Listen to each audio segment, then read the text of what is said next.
Bem-vindos! Hoje a gente vai analisar uma ideia que, olha, parece ficção científica, mas ela vem de um estudo bem sério, da Universidade Federal de Santa Catarina. É uma proposta e tanto. A pergunta é a seguinte: e se fosse possível, redesenhar uma parte do Brasil para resolver 3 problemas de uma vez?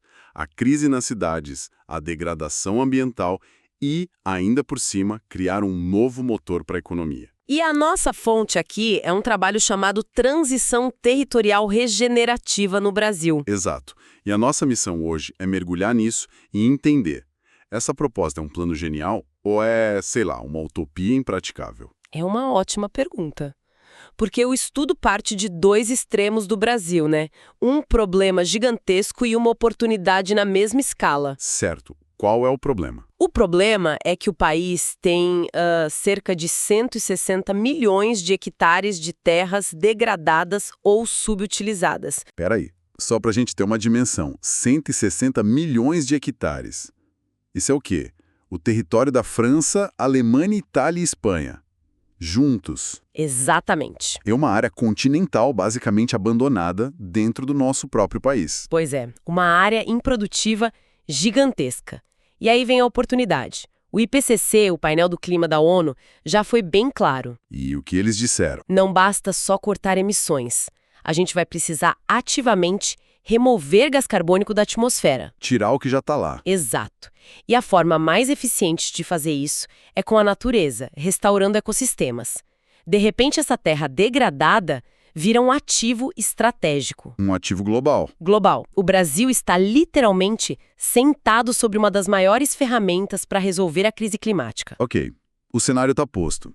Um problema imenso que pode ser uma solução imensa.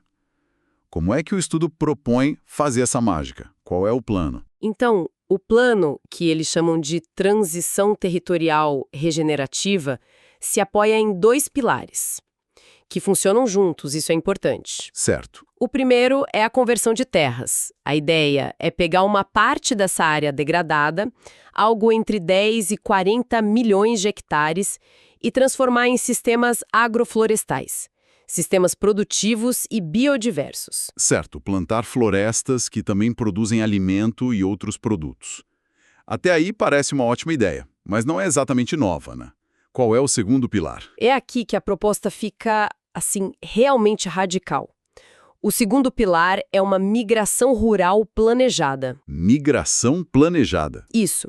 O estudo propõe incentivar a migração voluntária de até 5 milhões de pessoas. 5 milhões de pessoas? Sim, das periferias das grandes cidades para viver e trabalhar nessas novas comunidades agroflorestais, que seriam criadas já com uma estrutura mínima. Nossa, 5 milhões de pessoas. Isso é mais que a população do Uruguai inteiro.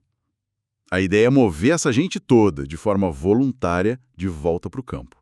Honestamente, isso soa extremamente otimista. É uma reação natural. O que faria alguém trocar a vida urbana, por mais difícil que seja, por uma comunidade que ainda precisa ser construída do zero? Essa é a pergunta central. E o estudo argumenta que a chave está na qualidade de vida e na oportunidade econômica. Mas antes de chegar nos incentivos, o que é fascinante aqui é a abordagem. A originalidade do trabalho é costurar áreas do conhecimento que, normalmente não se falam. E que áreas são essas? Primeiro, ele se baseia na economia ecológica. Que, em termos bem simples, é aquela ideia de que a economia não pode crescer para sempre num planeta finito, né? Ela tem que caber dentro da natureza. Perfeito, é isso. Aí ele combina isso com a agricultura comparada, que basicamente prova que misturar várias culturas, como se faz nas agroflorestais, é muito mais seguro e resiliente do que plantar uma coisa só, a monocultura. Entendi a base ecológica e agrícola. Mas o estudo fala de uma solução integrada. Como é que essa revolução no campo ajudaria a resolver os problemas de quem vive, sei lá, espremido em São Paulo ou no Rio? Qual é a conexão? A conexão vem da economia urbana. Autores como Edward Glaeser mostram como essa concentração excessiva de pessoas nas metrópoles gera uma pressão, brutal. Em tudo, né? Moradia, saneamento, transporte, emprego. Em tudo. E, finalmente, entram os estudos climáticos, que calculam o potencial de sequestro de carbono desses novos sistemas. A gente está falando de algo entre 3 e 20 toneladas de CO2 por hectare, todo ano. Espere um pouco. Então a proposta não é só reflorestar. É usar o reflorestamento como um ímã para deliberadamente tirar pessoas das metrópoles? Isso. Eu nunca tinha visto a migração ser proposta como uma ferramenta de política pública positiva. Geralmente é consequência de um desastre, de uma crise. Exatamente. A lógica toda muda. Em vez de uma migração reativa, fugindo de uma enchente ou da seca, seria uma migração proativa, planejada, como parte de uma organização inteligente do território. Conceitualmente, a ideia é muito poderosa, mas vamos aos números. O que aconteceria na prática se o Brasil adotasse o cenário mais ambicioso do estudo? Certo. Vamos usar o cenário máximo deles.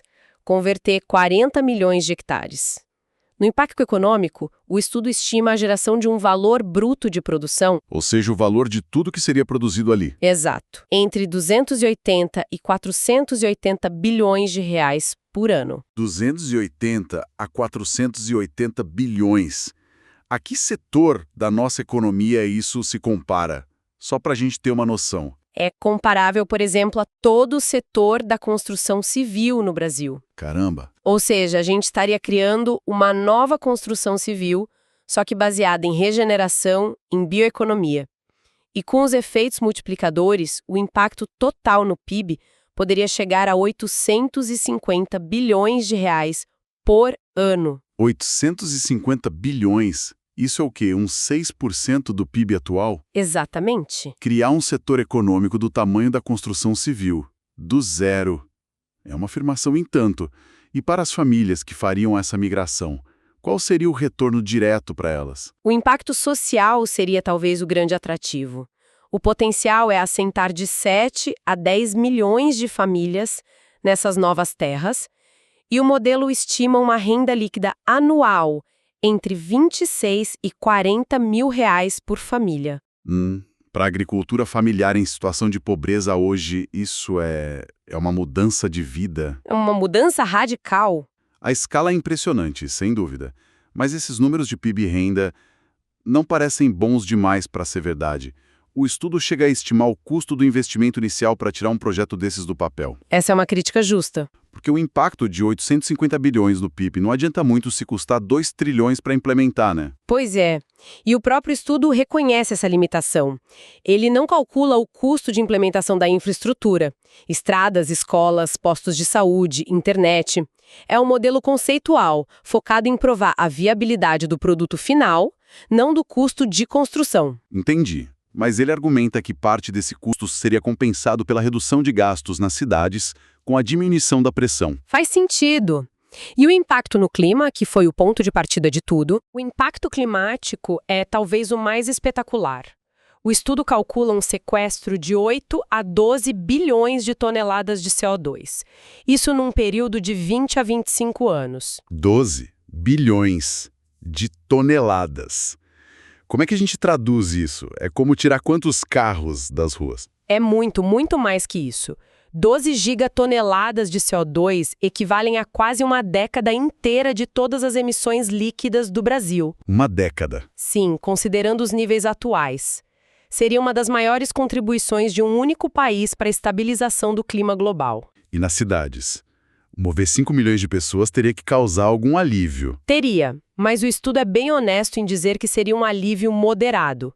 A estimativa é uma redução de 0,6% a 1,2% na pressão sobre os preços dos imóveis. Ah, então não resolve a crise imobiliária. Não resolve, mas ajuda a frear a expansão desordenada das periferias. No entanto, o impacto mais significativo, segundo o modelo, seria na biodiversidade. O que aconteceria com os ecossistemas? Para a natureza, o efeito seria incrível.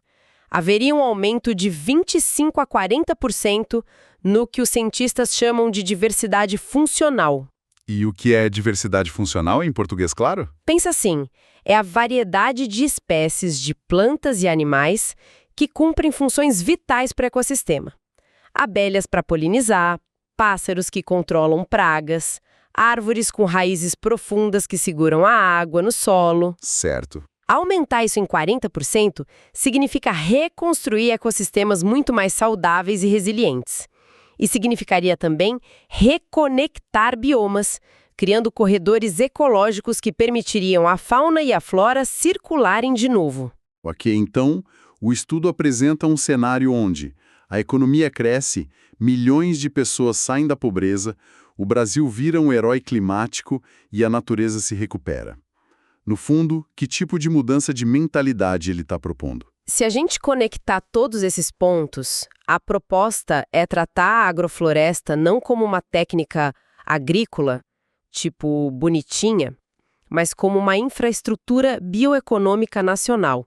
Tão importante quanto portos e rodovias? Exatamente. E nessa lógica, a restauração ecológica deixa de ser um custo ambiental para ser vista como um investimento em continuidade civilizatória. Continuidade civilizatória. Essa é uma expressão bem forte.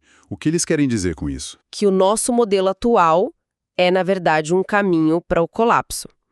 É exatamente essa a ideia. Que investir em ecossistemas saudáveis não é um luxo ambientalista. É uma pré-condição para que a economia e a sociedade continuem funcionando nas próximas décadas. Faz para ela não cair. O estudo posiciona a restauração ecológica como uma variável macroeconômica. Resumindo a ideia central, então, o que essa análise nos mostrou foi um modelo onde usar a agrofloresta para restaurar terras e, ao mesmo tempo, reorganizar a ocupação do território não é só uma política ambiental. De jeito nenhum. É uma estratégia única, integrada, de desenvolvimento econômico, mitigação climática e justiça social. Tudo junto. Perfeitamente resumido. E como a gente mencionou, é crucial ter a nota de cautela que o próprio estudo traz. Ele é um modelo, um e se. Certo, ele não é um plano de execução. Não. Ele prova que o potencial existe, mas não oferece um mapa do tesouro detalhado de como chegar lá. As limitações que você apontou sobre os custos de infraestrutura, a logística da migração, são os próximos passos que a pesquisa precisa dar. Mas não invalidam a visão. Pelo contrário, mostram o caminho a seguir. Exato. E isso nos leva a uma reflexão final, que o próprio artigo provoca. O estudo afirma, com base nesses números, que o Brasil tem a capacidade ecológica, territorial e humana para liderar uma transformação global em direção a uma economia regenerativa. A proposta mostra que essa transição não é só ecologicamente urgente, ela também parece ser economicamente viável e socialmente desejável. A questão que fica para quem nos ouve pensar é: se um caminho que alinha desenvolvimento, clima e bem-estar social é matematicamente possível, o que realmente falta para que essa visão saia do campo acadêmico e se torne o centro de uma estratégia nacional?